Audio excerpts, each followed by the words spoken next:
Hello, everybody, and welcome to The Scares That Shaped Us, a podcast about horror writers and the stories that made them. I'm your host, Matthew Jackson. Hope everyone is having a great week. We've got a great show for you this week with an old friend of the show, the first friend of the show. Clay McLeod Chapman is back once again. We're going to talk to Clay about his new book, Shiny Happy People, as well as the stuff he has coming up in 2026. And we are going to talk about a classic of 1970s sci-fi horror, Philip Kaufman's Invasion of the Body Snatchers, which is a masterpiece for many different reasons, most of which we get into in this conversation. It's a great chat with a dear friend of this program, and I very much hope you enjoy it. But first, I literally an hour ago walked out of a press screening for 28 Years Later, The Bone Temple, and y'all, that movie slaps. It is fantastic, so good. Nia DaCosta did a wonderful job stepping into the director's chair. It builds on the first 28 Years Later film in some really exciting ways. It goes in some unexpected directions. It's got so many great performances, including Ralph Fiennes, who is wonderful, as you would always expect him to be. That is not in theaters until a little over a month from now. I think January 16th or something like that. But I'm just marking it now. I feel like it's going to be one of my favorite horror movies of 2026.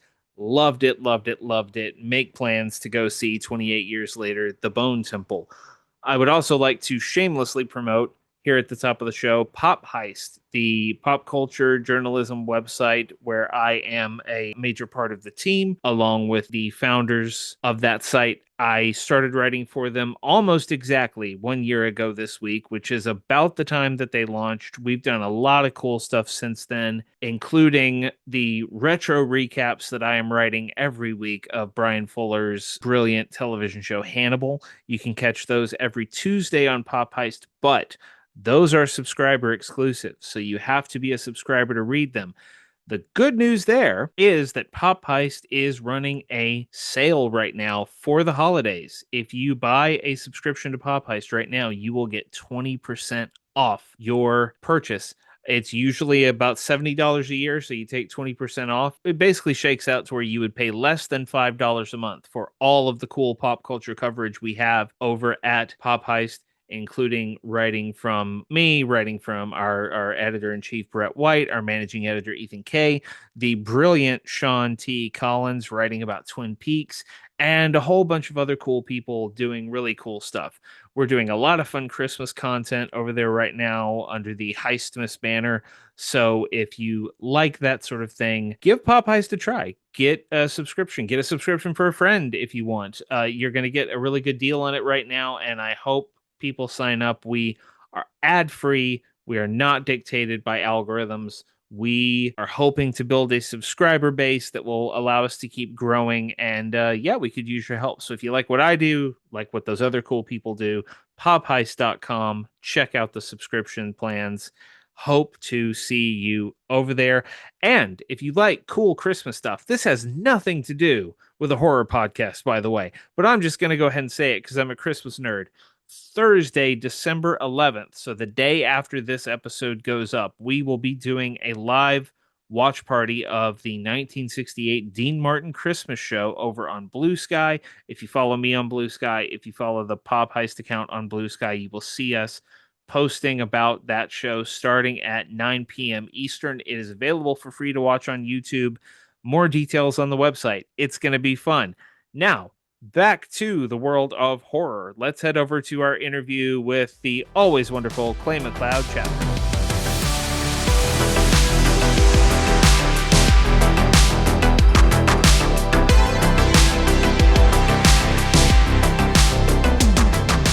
Joining us this week on The Scares That Shaped Us is one of our favorites, our original friend of the show. You will know him as the celebrated author of books like Ghost Eaters, Wake Up and Open Your Eyes, and Acquired Taste. His latest novel, Shiny Happy People, is available right now everywhere you get your books. Clay McLeod Chapman, welcome back. Hello, hello, hello. How are you doing? I'm doing good. I'm in a real nice post-Thanksgiving boost, like riding the strength of that turkey right into December. But you have so much stuff going on as always. And it's always great to have you here so we can like catch up on everything you're doing. But I want to start with Shiny Happy People because this is your young adult novelist debut.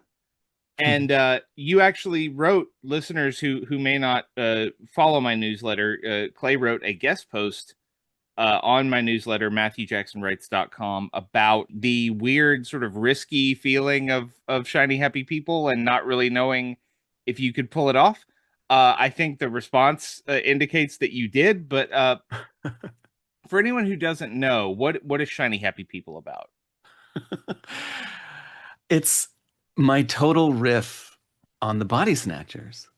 Like I was tasked with the challenge of not the faculty, but like a what would be a invasion of the Body Snatchers for today, for this kind of social media minded age, for uh, kind of kind of opioid epidemic, teen peer pressure, drug culture, social media pressure, like that weird kind of like boiling pot of all the things that teens are kind of dealing with right now. What are the kids dealing with right now?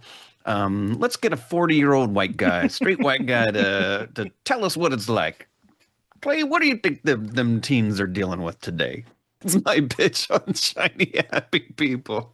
When you say you were tasked, did you task yourself? Did an editor come to you and say, "What do you think about YA?" What was going on? I got tapped. A This company came to me and was like, "We see this opportunity to kind of bring back the Body Snatchers." And my whole ethos is like, whenever anyone asks me to do anything, the answer just has to be yes. Even if I have no fucking clue what I'm doing. What's the straight white guy gonna do? that's my that's my riff for the day. Um, no, but s- someone came to me and was like, we, and you know what it was? It was Ghost Eaters. You know, like just to call it like it is. Like this place had read Ghost Eaters, really liked it, saw what I was doing for adults, and thought that I could do it for young adults and just kind of bring it to bring it to the kids. And I was like, heck yeah, let's do it. And I was pleasantly surprised the kind of difference between, say, what what you find in a YA book versus what you find in a adult book is there's that line is pretty blurry and not as kind of defined as one might imagine. So you mentioned like not having any like trying to figure out what the teens are up to. I know you have kids. Did you lean on your kids at all to sort of tap into the current, kid discourses and things like that? My kids are recently now 10 and 13, so they are they have yet to be beta tested for YA. I have mined their lives and existences and personal foibles for other stories, but not this one because it's different age group. Yeah, yeah, yeah. I have no qualms pilfering from our family life, which is awful to admit because 200 years from now, maybe 20 years from now, when they're older, they'll find this podcast episode and they'll be like, Dad, how dare you? I'll be dead, but they will come upon this and be like, he screwed us, man. He took theft. This is what you gotta everybody buy Clay's books so that his kids can pay for their therapy one day over, what's going on here.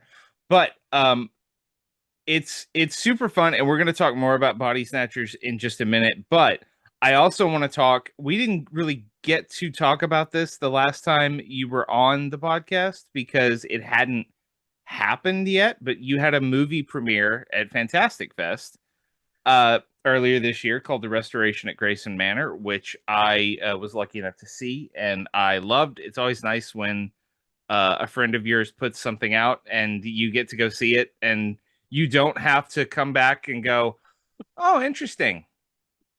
That's very interesting. That was very cool. Yeah, But yeah, that yeah. happens. That is not, that is something that every so often, like you're like, the costumes were great. That was an amazing, that was a movie. Like you made it, man. Yeah. Yeah, it was wonderful to be able to just kind of go hey, I fucking love this movie because I did. Um and I don't want to say too much about it because it's not in wide release yet, so everyone can't go see it, but do you have any news on distribution? Do we know anything about where Grayson Manor is going? Um, as the writer, I am so out of the loop when it comes to what's happening behind the scenes. But I actually talked to Glenn, the director, yesterday, as a matter of fact, and things are happening. I can't go into specifics just yet, but it's encouraging to know that there are people who are interested in it, and we'll see. 2026, you're coming. Speaking of 2026, you got two big things already announced in the book world that are on their way soon. One is it a novella, Bodies of Work? Yeah, yeah, Okay. novella. So you have a novella called Bodies of Work, and you have you're calling it, your website calls it a horror romance novel. Yeah, Uh, I ran those words together because that's the way it's written.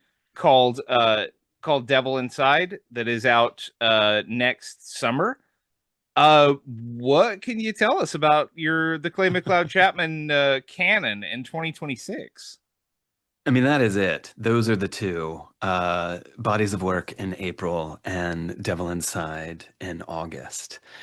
And, Bodies of Work is, oh man, I got to get my pitch down at some point, but it is just, it's weird and very internal, and like, there are pieces that are like kind of opaque and just kind of like feel like the kind of like scrapings of head cheese. Like there's like a weird kind of like plaque kind of quality to them. Like they're like, you know, Bodies of Work feel is a piece that like defies a lot of kind of my own kind of personal expectations, and like it's the crust of the cheese that maybe had kind of shellacked itself to the cranium. But it might be a serial killer story. It might be a ghost story. It might be some weird kind of combination of just like, psycho babble, weird fantasy horror novella in under 200 pages. Nice, very very exciting. I'm Yeah. I'm ready for this. And Devil Inside, the horror romance, Horror romance. Horror mance, as horror they call it romance, in the industry. Horror mance. horror romance. Was that uh an intimidating thing? How did Devil Inside come about? Kind of like Shiny Happy People. Like there's this amazing editor, Emma Cole, and I Emma know reached I know Emma. We follow each other on Blue Sky. Yeah, super cool. super cool. She's amazing, and she's been kind of banging the drum for Horror Mance. She works at Mira, which is Harlequin, which is romance, and romantasy is having its moment, and it's like where do those readers go when they want to get a little dark and a little spooky?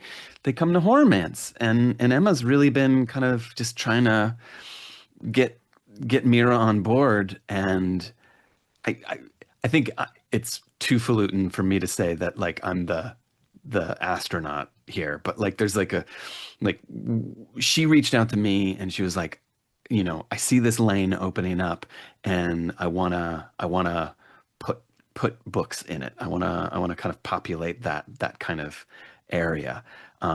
So I pitched an idea that I had had to her, and she flew it up the flagpole, and they liked it. And it's basically a boy meets demon possession love story, and like it's really it's tough when you're like, do you love me, or do you love me for who I am, or do you love me for the demon who is possessing me? And like, you know, it's the questions we all ask ourselves when we first get into a relationship with someone. Absolutely. I'm so excited to read that. I'm very, especially now that I know it was like you and Emma, Yeah. uh, putting a thing together, and you get to be kind of the crash test dummy for this Total thing. crash because I like. I am crashing against that wall like I time and again. I think she's absolutely right. Because I see authors playing with that already in some respects. Like I Hmm. mean, Rachel Harrison has done it a little bit. Hmm. Haley Piper does it. Like Hmm. stuff. Not that. I don't know if I'd call Gaming Yellow romantic, but it's something. It's spicy. I'll give it that. Yeah. But I mean that's the thing, right? Like it's like yeah, horror and romance have existed since time memorial. But it's not like this is anything new, but it's like giving it the name, putting it on the like where does it exist on what bookshelf? And yeah, yeah, yeah. yeah. All right. Well, we talked about Body Snatchers with Shiny Happy People, and now we're going to talk about Body Snatchers a lot because I didn't tell you like, hey, pick something related to Shiny Happy People to talk about. I just said like, what do you want to talk about on the show? And you came back with uh Invasion of the Body Snatchers, but not just Invasion of the Body Snatchers, the best adaptation of the original Jack Finney novel, The Body Snatchers, the 1978 version of Invasion of the Body Snatchers, which was uh, directed by, I'm sorry everybody, my dogs are in the office right now, so if you hear a lot of clattering outside, that's what it is. Directed by Philip Kaufman, written by W.D. Richter, starring Donald Sutherland. It's a masterpiece. It's also Ah, like weirdly, like we're doing this episode in December. It's a December movie. It came out on December 22nd, which wow. is an amazing thing to think about. Like, hey, it's Christmas. You want to go see a movie? Yeah, what movie? I don't know. How about Invasion of the Body Snatchers? Oh my God. That that is the harshest mellow. Like that is like the biggest bummer of a holiday movie. Yeah. I cannot even fathom what audience members were thinking when they came out of that movie. Like, Merry Christmas, guys. Like, the world is ending. So I was telling you before we started recording that I had not seen this movie in probably 10 years. And then when you picked it, I was like, well, I need to go look at it again. So I watched it yesterday. And I remembered this movie being great. I remember it being one of the best horror movies of the 70s. It's this very cool blend of sci-fi horror and the paranoia thriller that was big in the 70s. uh I even knowing all of that and appreciating this movie, I was not prepared for how good it is. Mm, It is a rocket ship that launches you into a feeling of constant unease for the entire runtime. It's mm. so great. You told me before we started recording that you had seen this a lot more lately. Like, were you thinking about this a lot during Shiny Happy People, this particular movie? Oh my God. Absolutely. Like stealing from it whole cloth too. I watched all of the Body Snatcher films, and read all of the books and novels that kind of coincided with it, like starting with Jack Finney, doing the 1950s version of it, and the 70s, and then like hop into the 90s, 2000s. Like what I love about the body snatcher trope is that it is so durable and so elastic that to each generation you get a new version of this story. And it usually kind of much like the zombie trope, like the zombie metaphor, like it really adheres itself to the kind of cultural paranoia of that generation, of that time. But to watch this one, I mean, it is the best. It is hands down. No one has topped it. Like Philip Kaufman, I think he just crafted a masterpiece. And I love this movie. Like there's just no two ways about it. Like, and it is something to be studied. Like I think the first half of it is just it's just like a masterpiece of paranoia and conspiracy, and you're in effect kind of watching something that is sculpted and has the architecture of paranoia that, short of maybe The Thing, John Carpenter's The Thing, which I think like the two of these are great kind of like double features to one another. Oh, Like these, totally. like this is what it is to like no longer trust your own neighbor, your own family members, your own like it's oh, I love it. Love it, love it, love it. So for those who don't know, and we will spoil this entire movie if you're not on board with that on the podcast by now, like come on. But it's exactly what it sounds like. It's Invasion of the Body Snatchers, an alien substance, let's call it that, uh, crashes down to Earth, rains down to Earth in the form of these weird gelatinous droplets that coalesce into this alien plant life, these pods that are able to basically, the way they work is they reach out to you with their weird little cilia or micella or whatever they are, these the weird little stringy things that grab you. They copy your DNA. They spit out a physical copy of your body that has all of your memories, everything else about you intact, but you become part of this alien hive mind that is taking over the world.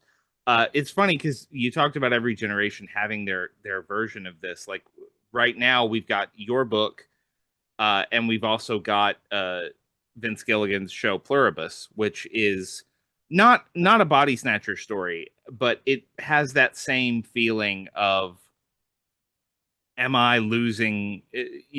Everyone else has lost who they are. Mhm. What am I going to do in this world gone mad? And I love that our entry into this crazy alien phenomenon is not like a cop or an FBI agent or a guy doing some kind of crazy listening project at SETI.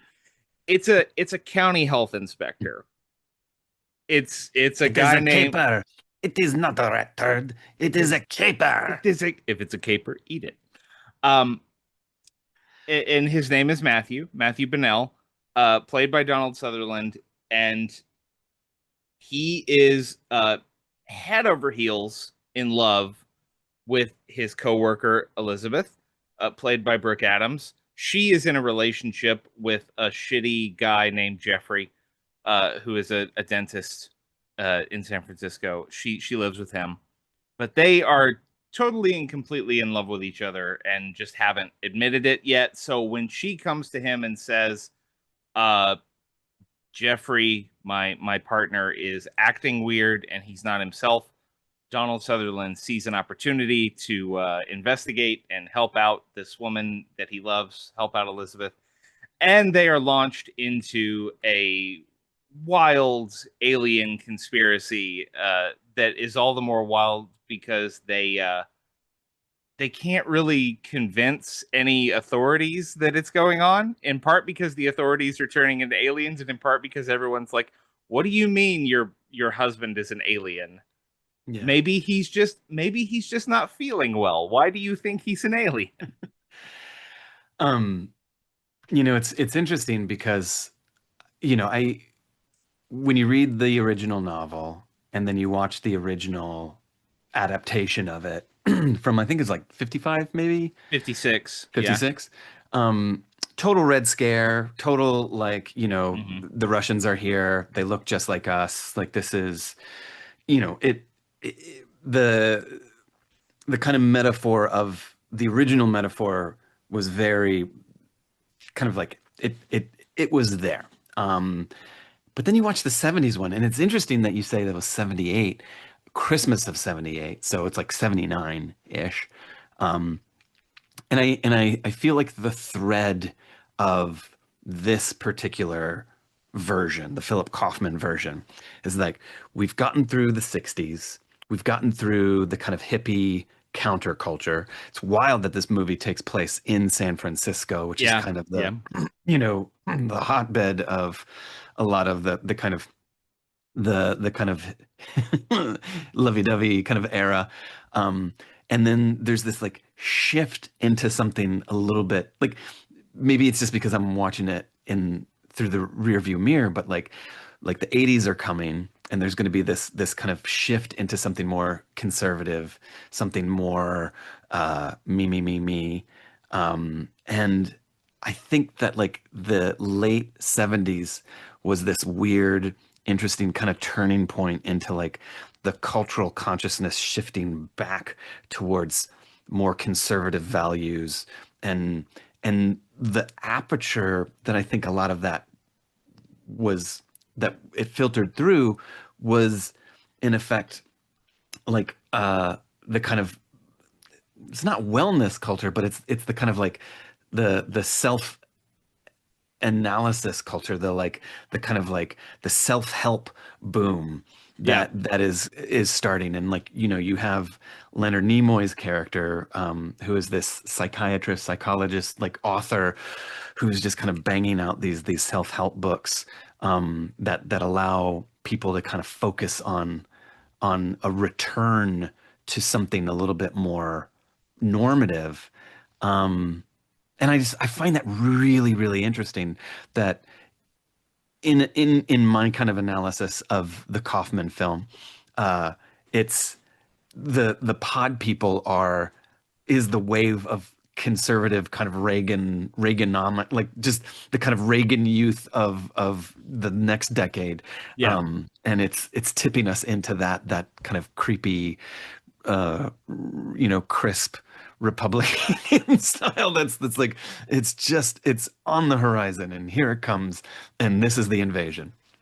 Yeah, it's really like you mentioned Leonard Nimoy, and it's Matthew and Elizabeth are embedded in that sort of like they're not really hippies because they wear suits and have relatively prestigious jobs and all that. So they're not like the unwashed weirdos of Haight Ashbury or something. They are uh but they are very intellectual, very they see themselves. I think Matthew sees himself as very cultured. He makes his own Chinese food at home in 1978, which is a very like, oh, this is a sophisticated man about town. And they go like when Nimoy's character, Dr. David Kipner, which is a great name for like a shitty psychologist who writes books. That's such a good like. Of course, that's so realistic. He They go to like his book party. He has like a book launch party, Yeah. and they're all there and they're having these discussions about human relationships and the nature of the mind and all this stuff.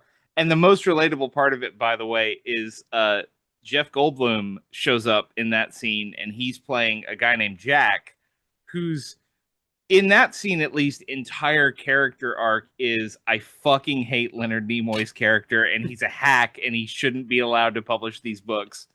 Um, Yeah. so they're very like plugged in to what they think is going to be the future, what they hope is going to be the future, which is this very like you said, it's very like it's focused on self, it's focused on turn inward, work on yourself, and life externally will be better for you. Whereas yeah, when the pod people start coming in, it's very much like you don't need to work on yourself. We'll do it. you We'll take you care of it. just you just need to be part of this machine. You need a purpose, and that is what we are offering.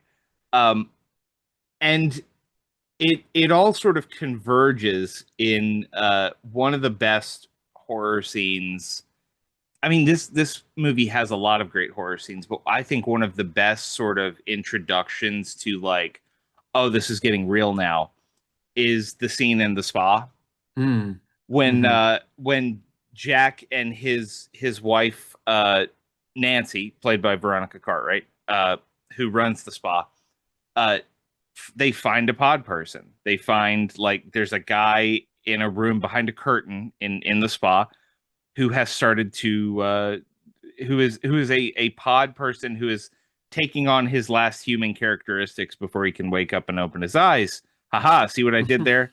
All ties back to Clay McLeod Chapman. Um, no, but that scene where like they find this body with all these weird little stringy white pussy looking things all over it, and then its nose starts bleeding and it Hmm. opens its eyes and they freak out and it almost like gets Jack. Ah, oh, it's so good. It's so effective. Um and it gets worse. Like it Yeah. gets scarier, but that is such a great like, oh no, this is real now. Yeah. It's so interesting that you say that because watching it this time, I feel like there's like a midpoint, it's probably in and around that scene, the whole kind of like finding the first body, um, in the mud baths. Um, I at this point, since I've seen this movie several times, and I feel like watching it now becomes a study in how Philip Kaufman made it. Like, how is it, Yeah. structured? And I love the first half of it before the first kind of like manifestation of the before you see the kind of version of Jeff Goldblum that isn't Jeff Goldblum. Um, you know, I love how this movie begins and how we're essentially fucked from the get-go. Like the Yeah. invasion is here. And I mean, it is, there's the kind of opening, with the kind of like the effluvia, interstellar effluvia, kind of like making its, galactic trip to our neck of the woods. But like once it's here, like from the moment the movie starts, the moment like we're dealing with humanity in San Francisco, uh, it's too late. The movie, like we are so screwed, and like I think the whole movie, particularly the first half of it, is just it's like a cinematic garret that is just like closing around our throat incrementally, and and and I feel like there is not a single frame, not a single second of this movie that is wasted. Every thing that you are looking at, seeing, listening to, hearing, it all feeds into the paranoia of a gradual invasion that is happening before the characters are aware of it, before you as the audience are aware of it, but it is there. And I like this kind of movie bears repeat viewing because you can see it. You just like you're like following the invasion. Like there it is, there it is, there it is. And I love it. I love it. Um, it, it I don't know how many times I can say it's a masterpiece, but I will say it. It's a masterpiece. Well, and when you start watching it on repeat viewings, there are so many like obviously it's a paranoid thriller in plot. Like that is very easy to see and it's very easy to understand why this is scary, what would be scary about it if it were happening to you. But the way Kaufman shoots it um is full of all of these little unsettling moments that are happening in the background that just smack of like if you were in a city and you were driving around the city streets or walking on a sidewalk and you saw this happening somewhere a half a block in front of you, you would probably like there's a shot very early on. It's so simple, but it's like outside. I think it's outside the building where Matthew and Elizabeth work or something, but the shot begins with a man running Yeah. running across the street and then running down the sidewalk, and he's not just like running to catch a bus. He's running. Like Yeah. he is in at full clip, just like sprinting in a suit across the street down the sidewalk. And people sort of glance at him, but no one ever really addresses it.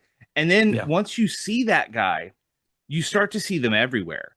Yeah. There's just like shot after shot where a guy is running somewhere, Yeah. and you're just like, why are they running? But if you were walking down the street and you saw a dude sprinting past you the other way, you'd be like, is everything okay up there? Like, Yeah. what are you running from? What's going on?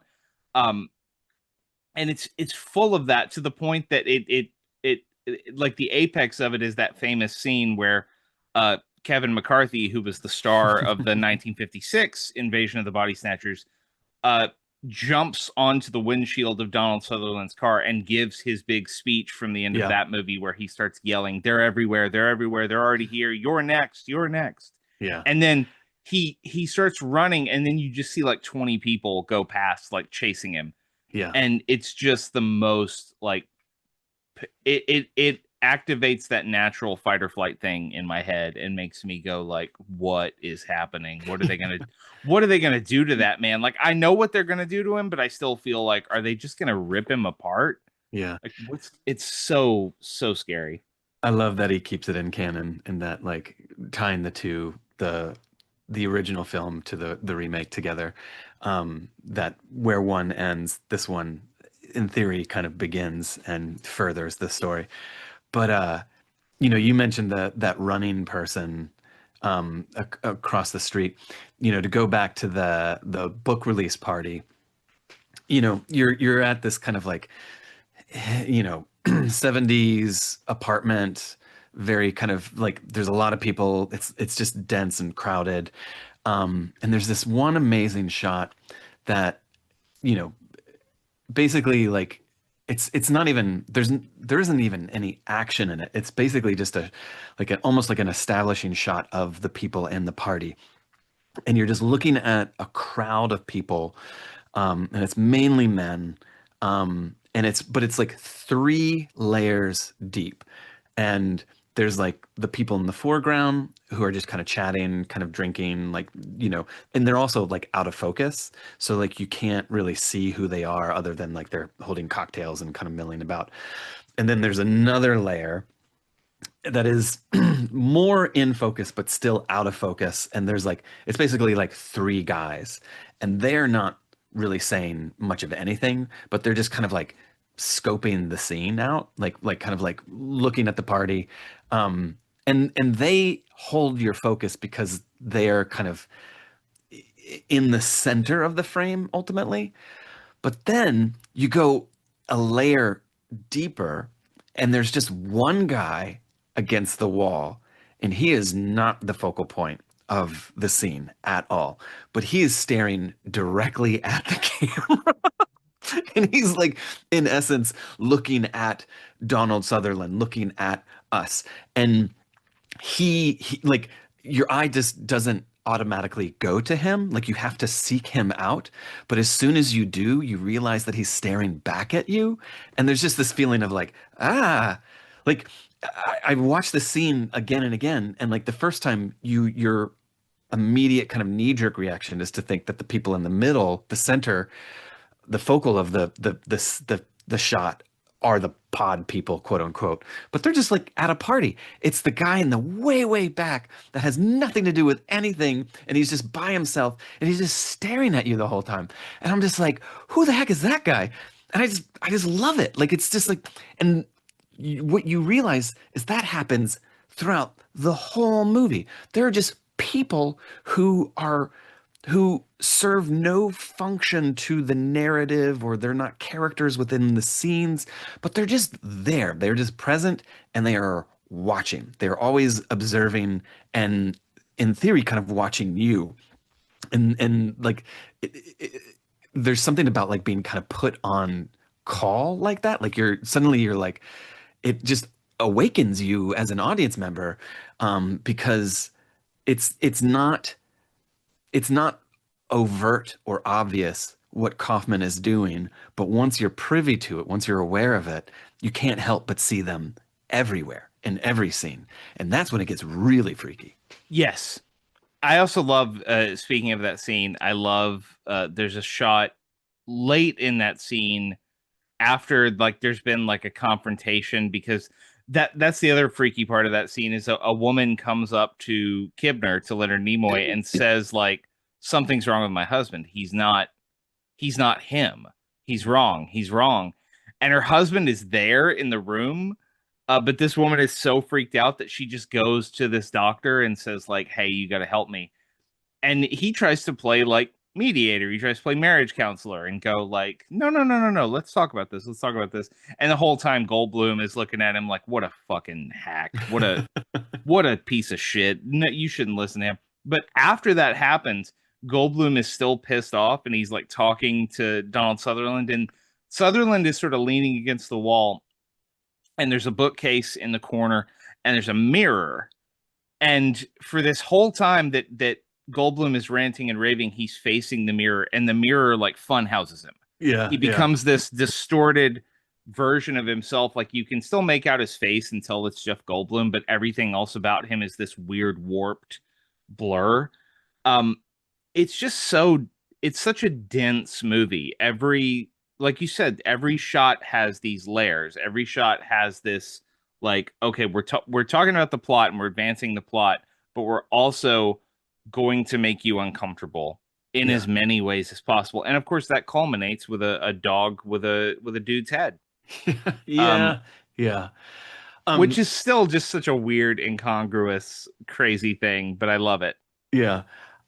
Before we move on from the party though, I Yes. have to like say how ballsy and shrewd was it to cast Leonard Nimoy, Mr. Spock, in this movie because we as an audience know him as this kind of cold, analytical, dispassionate, like he as an alien who has no emotions. So to appear in this movie, which I don't know, I mean, in my mind is like the largest role outside of Star Trek that Leonard Nimoy has done, maybe like In Search of, I don't know, but like, you Mm. know, like this is like he is a brand, he is an icon, and I nobody in their right mind, particularly in the 70s, could watch this movie and not think Dr. like Mr. Spock, like that's Spock up there.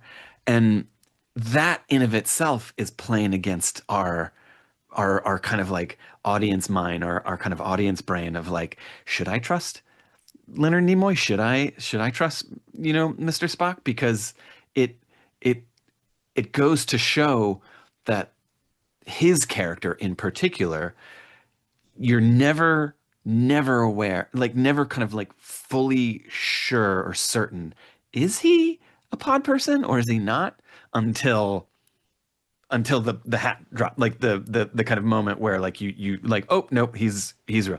But like the finest line of who is or isn't a pod person is his character. Yes.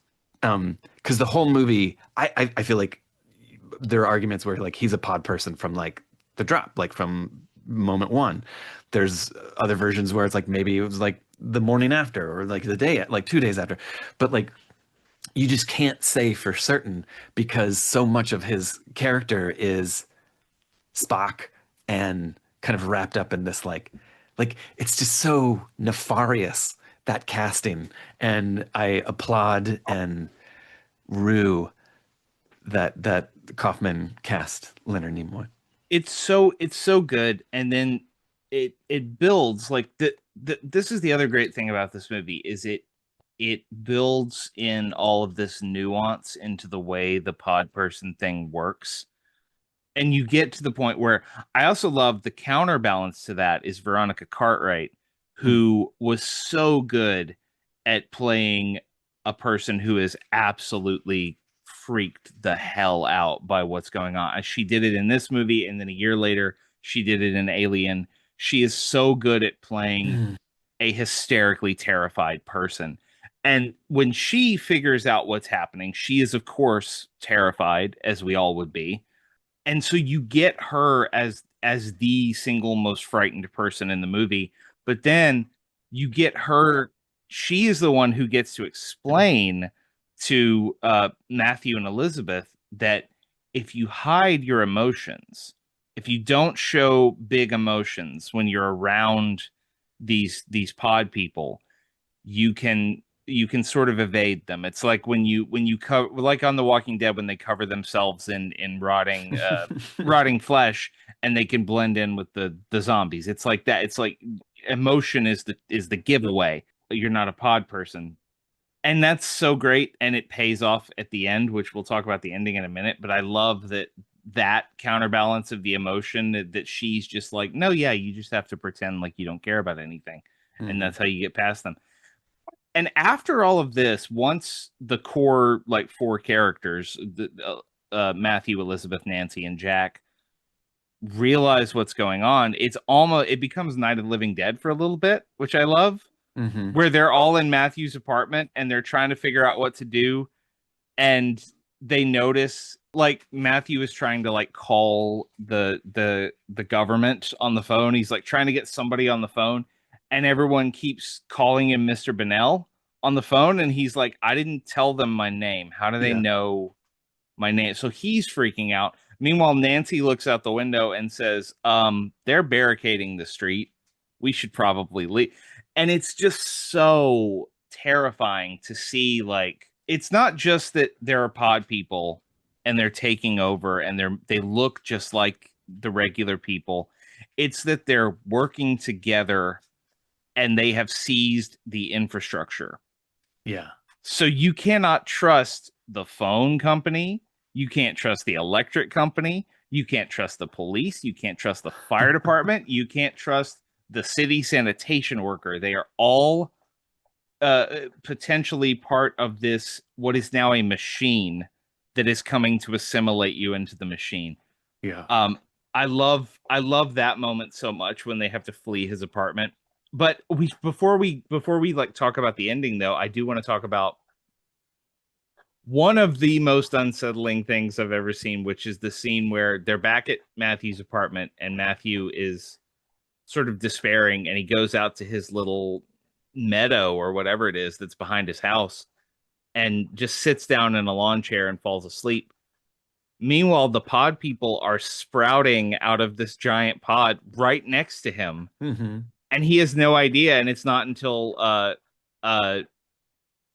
I think it's Elizabeth comes out and yells his name and wakes him up, or it might be Nancy, but one of them comes and gets him and he's able to escape. But those pod people are so beautifully designed, Yeah. just just freaky little babies. Yeah. And it's all practical and it's so freaky. Yeah. The matured almost version of Donald Sutherland who doesn't have a mouth yet, but like his Yeah. and like he's kind of he does this like huffy like and like it's so grotesque. It's honestly the sound design that really freaks me out. That like the gestational process of the body snatching in of itself is done with this what is it, a sonogram, like an ultrasound sound, like it's Yeah. like a wow wow Yeah. wow wow, and just that kind of like slurry pulse that like you hear it and you're like, where have I heard this before? And you're like, oh my God, I heard this in the obstetrician. Yeah. Like I was Yeah. looking at my kids in utero, and you just realize like it's so kind of like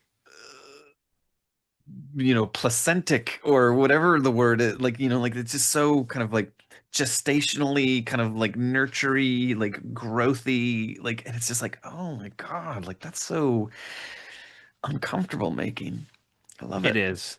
It is. So we talked you talked earlier about the way that the movie lays out that everyone is fucked from the beginning. Hmm. This is not something that you can prevent. It's just something that you can escape for however long you're able to escape it. Um, and it occurs to me that like Donald Sutherland's two most famous horror roles are this movie and Don't Look Now, Hmm. which is another movie about this sense of inevitability, this Yeah. sense of like you were always meant, this was always going to happen. You could not prevent it. All you could do was watch it coming. Um, and Don't Look Now is a masterpiece in its own right, but that's just Hmm. indicative of like where 70s horror was at. Like even like the Texas Chainsaw Massacre is that it has that feeling of like, oh, this is fate and Yeah. you can't fight fate. But even understanding that, even having seen the movie and knowing how it ends, when we get to the end, like Jack and Nancy disappear because they separate when they're running from the people, and Jack and Nancy sort of sacrifice themselves, and we don't really know what happens to them for a while. Um, but Matthew and Elizabeth run away, and they find this like warehouse where the pod people are cultivating new pods. They're like expanding their operation. They're building Hmm. birthing centers basically, and they're like hiding in the woods, and the despair that hits them when they're just like they finally admit their feelings for each other and they kiss and all of that happens, and they're just like, what do we even do? There's Hmm. nothing we can do. How do we even? And then they hear Amazing Grace on bagpipes of all things, which I'd forgotten about. I'd forgotten that like they're in the woods and they're just kind of huddled together and they're not really sure what to do. And they hear Amazing Grace on bagpipes. And they have this moment of like, a pod person wouldn't do that. That Hmm. a pod person doesn't care about music or art. This is this is a person. This is someone sending out a signal letting us know that they're here. And Sutherland goes like, "You stay here. I'm gonna go see what this is." And he runs out to a pier. He follows the sound of the music, and it leads him to this pier where a cargo ship is docked. And he walks up to the fence around it, and he sees that the ship is being loaded with even more pods, just stacks and stacks of pods going onto the ship. And all of a sudden, the music cuts out, and it's replaced by just the basic monotone instructions that the pod people are giving each other through the radios. And it was a lure. It was like, if any humans are out there, they might hear this music. Yeah. And he just, the way his face just falls Yeah. when he's just like, even music now, they've weaponized our music. They like, nothing is left for us. Yeah. It's just, it is the most 70s ass thing to have a movie that wraps up like this, and it, even knowing it's coming, it's so devastating. Yeah. It is the bleakest, most depressing movie. And I love it. Um, they give him one win, and it's so minor in the Yeah. the like the grand scheme of things.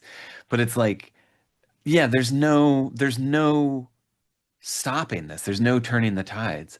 Like, and it's that kind of inevitability that definitely on a rewatch where you start it and you're just like, oh God, we were so fucked from the beginning. And any victory is so short-lived and fleeting that there's just no hope. There's no hope in this movie. And to your point, like, it's not like, you know, can we survive? It's just like, how long can we survive? How Yeah. long can we kind of delay the inevitability? Um, and in this case, not that long. Not long. The one win that he gets though, I do love, especially like watching it in 2025. Because he realizes that the music was not coming from a human, and he goes back to Elizabeth, and he finds it gets even bleaker because he when he goes back to her, he sees that she is turning, Hmm. that it's not, she's gone, he can't save her, and so he just kind of holds her until her regular human body is no longer viable, really. And her pod self wakes up, and he's horrified. So he goes back to that compound where they built the greenhouse for all the plants, and he just is like, he has a fire axe, and he gets up on the catwalks and he's just like, I'm gonna burn this fucker down. Like, Mm. I don't care if you get me. I don't care if this is only a blip on your massive tapestry that you're weaving. Like, I'm going to fight back Mm. if it's the last thing I do. And that is like the thing I carry with me about this film when I search for any kind of like upshot to it. It's just like, okay, but like you can still fight, you can still do something, you can you know, Yeah. It's the how many can I take down with me um kind of mentality. as John Darnielle of the Mountain Goats would say, if you can't beat them, make them bleed like pigs. um but So after that, we get this moment where like he's being pursued, and that now we have to talk about the ending because we get that moment where he's being pursued and we don't really know what's happening, and then it's like the next day, or maybe it's a couple of days. We don't really get to know how much time has passed, but he just gets up and goes to work. He goes back to the health department. He sees Elizabeth, Pod Elizabeth, and this is where Nancy's whole thing about hiding your emotions comes into play so well because and where the Nimoy characterization comes into play because Sutherland is walking through these halls and he still has that sort of it just helps that he had such expressive eyes that he's able to sort of he looks paranoid. He looks like he's looking around at everybody and keeping an eye and making sure no one knows what he's up to. He does his usual thing where he goes into his office and clips stories out of the newspaper. Um, which I love because he clips a story out and we don't get to see what the story is, but he clips it out of the paper and then he folds it and puts it in his pocket. And I've always wondered like what What's was that that for? and why did he put it in his pocket? But he gets up and like everybody's leaving for the day and they all go to the elevator and he goes down, he's walking and it's quiet. No one is reacting to him, he's not doing anything. No, it's just a humdrum. There's no like idle conversation because why would pod people need idle conversation? And then he walks out to that great shot where they just happened to get it because the trees were being trimmed back for like ahead of the spring. So it's just this mist shrouded view of like, I guess it's the San Francisco County Courthouse, is what that Hmm. building is, I think. And those trees that just look like alien trees because it's basically just a tree trunk with a few little nodes on top. Hmm. And Nancy shows up and she's like, oh my gosh, you're alive. I'm alive. We made it. And he turns and he does that inhuman scream was one of the most famous final shots in horror movie history. Mm. And like everything else in this movie, I know it's coming. I know what happens. I knew the ending. This is how well this movie works. I knew the ending of that movie before I saw the movie because it's so famous. It's such a famous like Yeah, twist ending to a movie that people talk about it all the time. So I knew that that was going to happen, and it still hits you like a ton of bricks every time. totally, totally. Oh God, I love it. Yeah.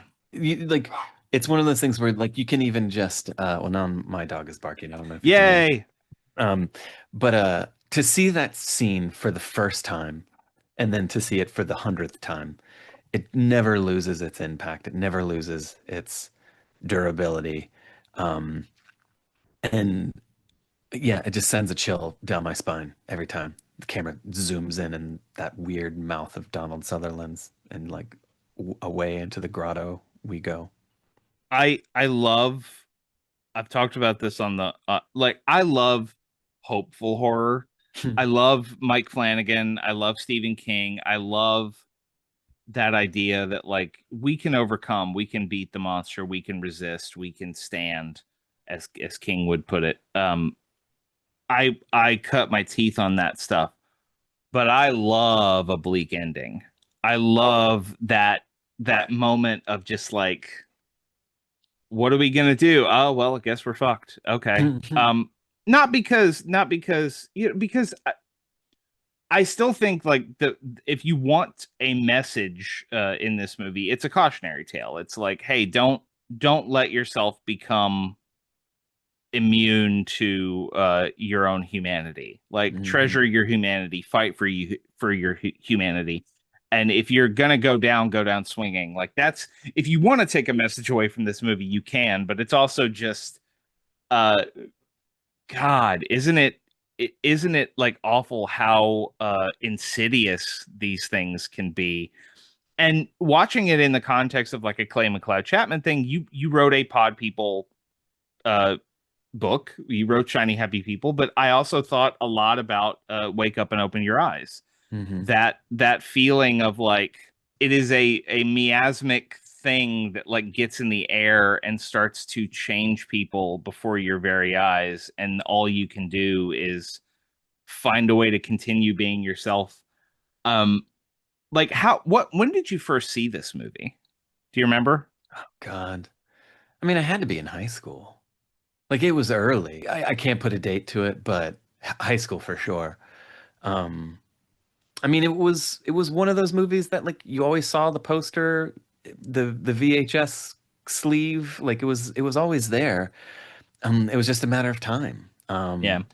And yeah, I love a bleak movie. I love a bleak story. I don't think you can get much bleaker than this one.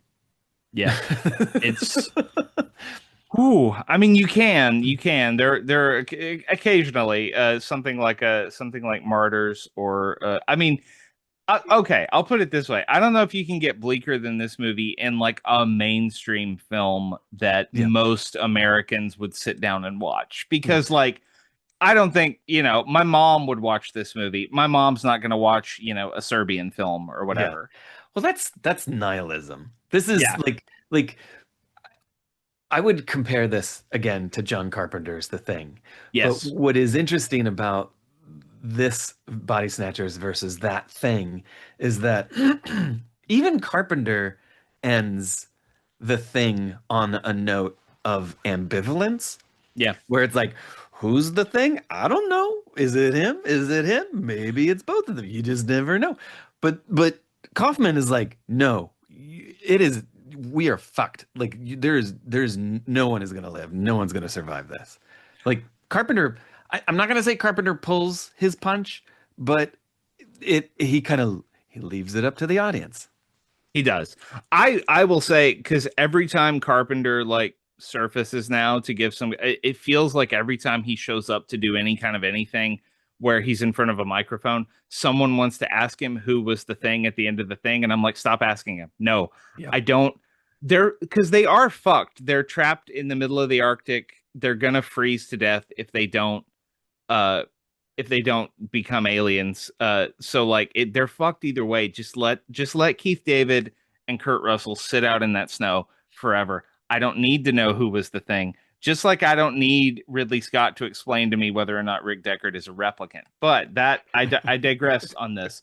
Um, what I want to end with, I think, is in discussing this movie, and we've talked about we've talked about Wake Up and Open Your Eyes and Shiny Happy People, and even to an extent Ghost Eaters, in the way that like a substance of some kind can like sweep through a populace and change people in these irrevocable dark ways.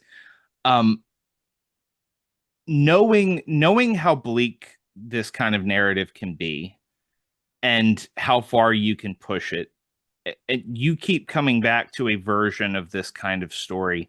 What I don't know if I want to say emotional value, but let's just say emotional value. Like why do you continue to find value in stories like this beyond the obvious, like yes, they're very well crafted, well told stories, but why do you continue to find value in the theme? Um.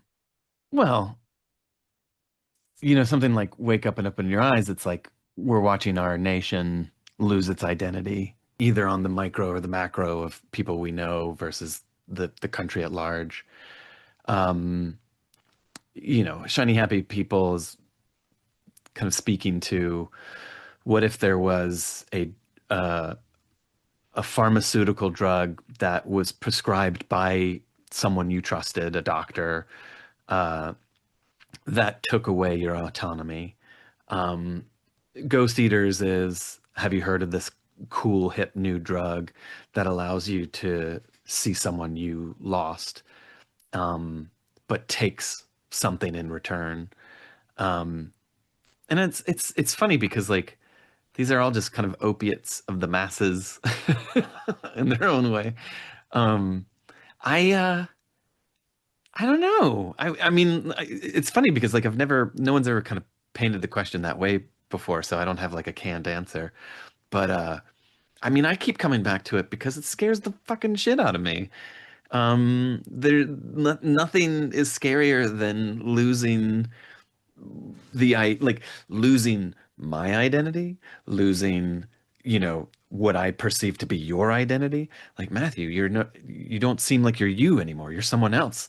Like, are you possessed? Are you a pod person? Like, what happened to you? Like, like these tropes, these metaphors, these monsters are great, great Halloween masks for us to put on these stories of what is fucking happening out there in the world right now.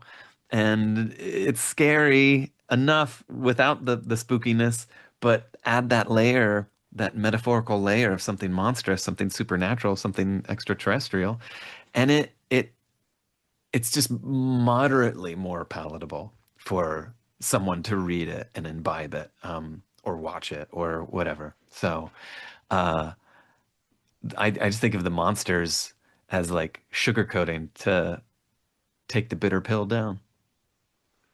So you can read if you want more Body Snatcher goodness. Everybody, Shiny Happy People is available now wherever you get your books. Makes a great Christmas gift, Hanukkah gift, what have you for the sci-fi horror teen in your life, or the horror curious teen in your life. Uh, and of course, we already talked about you've got Bodies of Work and Devil Inside coming up next year. Before we let you go, Clay, will you let everybody know where they can find you online and what else you might have coming up? I know you're always busy, hardest working man in horror. Ugh. You can find me right here. I'm just gonna stay on this Zoom forever. Like If who? Look, if history is any indication, you will just stay on this Zoom forever. Our What if you longest just like? our longest episodes are always when Clay's here, and Oh we my we God. wouldn't we wouldn't have it any other way. Could you imagine if like this is a story someone needs to write? Like, what if there was like a Zoom that you're just like trapped in a Zoom? Like you hooked me, you trapped me in this particular Zoom box, and then like you never ended the Zoom. So like you go about your life, do your things, but whenever you come into the office, you're like, "Oh, hey Clay, how's it going?" And I'm just like, "Get me out of this." Like I'm in an aquarium right now, and it's your fault. You just gave me like a potential story idea that I'm not going to say on air because I might end up playing with it. But anyway, Ah. where can everybody find you online, Clay? I'm very Googleable. I'm on the Yes, socials, the medias, the Instagrams and the blue skies. he is. He's everywhere, y'all. You can. It's pretty easy to find Clay, and you should do it because he's a fun follow. If you haven't followed Clay already and seen the videos of Clay, I call it Clayhem now that I've experienced it live and in person, where Clay runs through a bookstore and gets excited about books. You absolutely should because they're always a delight. Um, our guest has been our friend Clay McLeod Chapman. Clay, thank you so much for coming back. I really appreciate it every Thank you. time. Thank you. Thank you. Thank you for having me back, man. I always appreciate it. It's always fun to talk to about movies with you. Thanks once again to Clay McLeod Chapman for being on the show. It's always great to catch up with him. Shiny Happy People is available now. You should pick that up, especially if you have a horror curious young reader in your lives who maybe needs a new book to check out this Christmas, this Hanukkah, this whenever you're getting them a gift next. Shiny Happy People seems like a good bet for that. And of course, yeah, go follow Clay on social media. He's always doing lots of cool stuff, whether he's running roughshod through a bookstore or doing the Fearmonger show and all the other things he does. And if you want to keep track of everything we have going on over here, the best way to do that is to follow us on Blue Sky. We are at scareshapedus.bsky.social over there. That is where you will find new guest announcements, giveaways, I have a giveaway coming up, believe it or not. So you need to be following us on Blue Sky. It would make a great Christmas gift. I'm just saying. And of course, all the other weird stuff we get up to at the Scares That Shaped Us HQ. Best way to hear about all of that is to find us on Blue Sky. We're also on Facebook and we're also on YouTube. If you prefer to listen to your podcast on YouTube, go find the Scares That Shaped Us, subscribe, like, and if you like the show, please tell your friends. If you have the energy and the inclination, please head over to the podcasting app of your choice and leave us a 5-star review. That helps us so much to get more visibility on those platforms. And we really appreciate the support from our listeners who we love. We also have a newsletter. You can go to MatthewJacksonWrites.com. That's writes as in WRITES, because I'm a writer, get it? That is where you will find lots of other horror writing from me. I've got some more stuff cooking right now that'll go up on the newsletter in the coming days. I'm going to do a couple of Christmassy things as well. Speaking of Clay, we have a great guest post on the newsletter from him about shiny, happy people and the trepidation he felt and how he overcame that in writing this book. You should go check all of that out. There are paid tiers if you want to kick in $1 to help us keep going and support my writing. You can do that, but you can also just read a lot of cool stuff for free at MatthewJacksonWrites.com. Hope to see you over there. That does it for us this week. We will be back next week with another episode. I'm not ready to tell you what that episode is yet, but I will go ahead and tell you that our Christmas Eve episode this year, the Scares That Shaped Us Christmas special, will be coming on Christmas Eve, December 24th at noon Central. Our guest will be C. Robert Cargill, the writer of Black Phone 2 and a bunch of other cool stuff. And we're going to talk about the best Killer Santa movie ever made, Christmas Evil from 1980. It's a great time. Cargill has a great take on that movie. I hope you will all enjoy it. Again, that will be December 24th at noon Central. But until next time, take care of yourselves, take care of each other. I'm Matthew Jackson, and this is The Scares That Shaped Us.